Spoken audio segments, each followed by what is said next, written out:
Здравствуй, мой друг. Очень хорошо, что ты пришел. Проходи сюда. Располагайся поудобней. Одевай наушники и слушай.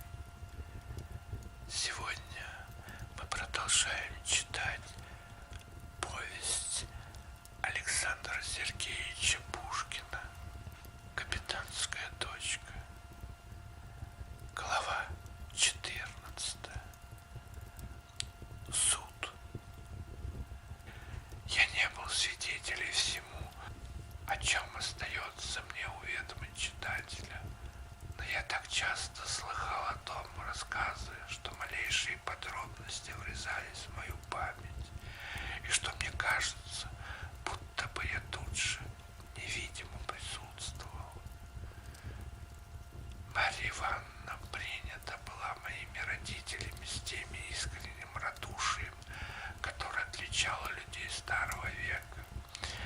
Они видели благодать Божию в том, что имели случай приютить и обласкать бедную сироту.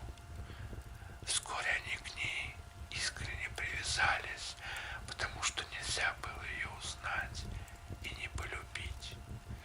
Моя любовь уже не казалась батюшке пустою блажью, а матушка только того и желала, чтобы ее Петруша женился на милой капитанской дочке. Слух о моем аресте поразил все мое семейство. Марья Ивановна так просто рассказала моим родителям о странном знакомстве моем с Пугачевым, что оно не только не беспокоило их, но еще заставляло часто смеяться от чистого сердца. Батюшка не хотел верить, чтобы я мог быть замешан в гнусном бунте, коего цель была не спровержение престола и истребление дворянского рода. Он строго допросил Савельича. Дядька не утаил, что парень бывал в гостях у Емельки Пугачева, и что тот злодей его таки жаловал, но клялся, что ни о какой измене он и не слыхивал. Старики успокоились и с нетерпением стали ждать благоприятных вестей. Марья Ивановна сильно была встревожена, но молчала, ибо в высшей степени была одарена скромностью и осторожностью. Прошло несколько недель. Вдруг батюшка получает из Петербурга письмо от нашего родственника, князя Б. Князь писал ему обо мне. После обыкновенного приступа он объявлял ему, что подозрения насчет участия моего в замыслах бунтовщиков к несчастью оказались слишком основательными, что примерная казнь должна была бы меня постигнуть, но что государыня из уважения к заслугам и преклонным летам отца решилась помиловать преступного сына и, избавляя его от позорной казни, повелела только сослать в отдаленный край Сибири на вечное поселение. Сей неожиданный удар едва не убил отца моего. Он лишился обыкновенной своей твердости, и горесть его, обыкновенно немая, изливалась в горьких жалобах. Как, повторял он, выходя из себя, сын мой участвовал в замыслах Пугачева. Боже праведный, до чего я дожил? Государыня избавляет его от казни. От этого разве мне легче? Не казнь страшна.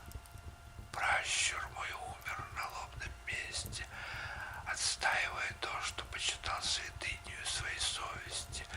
Отец мой пострадал вместе с Волынским и Хрущевым. Но дворянину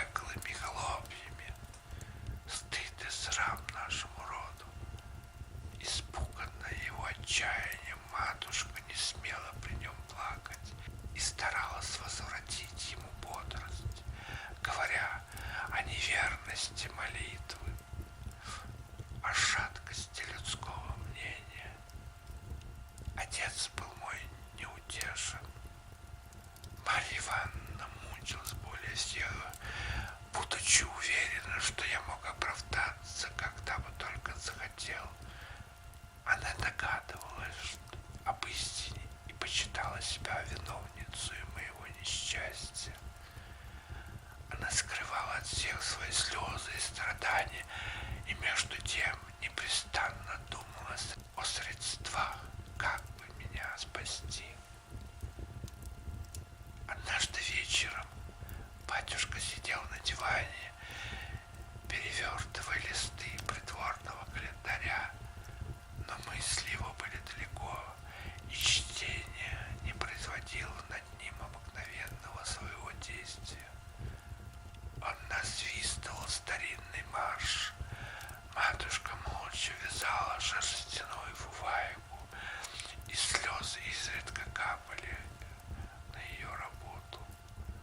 Вдруг Марья Ивановна, тут же сидевшая за работой, объявила, что необходимость ее заставляет ехать в Петербург, и что она просит дать ей способ отправиться.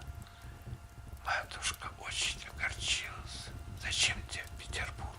— сказала она. «Неужто, Марья Ивановна, хочешь ты нас покинуть?»